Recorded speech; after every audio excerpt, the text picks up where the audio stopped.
Hello and welcome to the Mystical Minute Sefiras Omer edition. Today is day 13 of the Omer, and the Mida or soul power or character trait that we're working on is the power of Yesod She'beGevurah.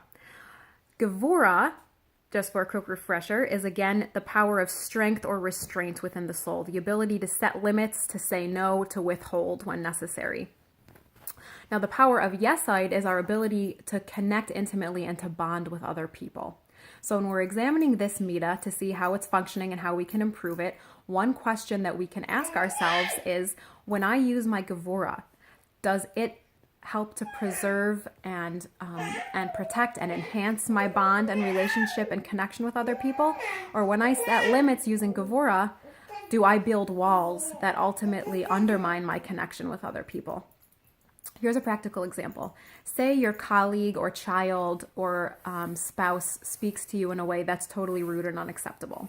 If our Yesod She'beGevurah is online and functioning and pretty well intact, then the response may look something like this. Hey, I know that you're in a really bad mood right now, but that's not an acceptable way to speak to me. Do you need some space to chill out, or is there something that I can do to help you to feel better right now? What you've just done is responded in such a way, you used your Gevurah to set a limit, but you responded in such a way that's empathetic and is preserving your connection with the person, because you didn't respond with anger, you didn't escalate the situation to alienate them further, but you're also protecting yourself by setting a limit and saying, you can't speak to me that way, because if a person makes a habit of speaking to us in a way that's rude and disrespectful, then our connection from our side with them isn't going to be functional anymore either.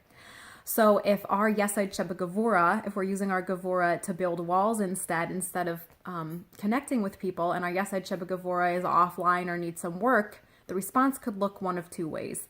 Either you shut down emotionally, you set that limit, you put up that wall, and you withdraw emotionally, and you just leave the situation, not in a healthy way, but because you're putting up a wall that's now undermining your connection with that person.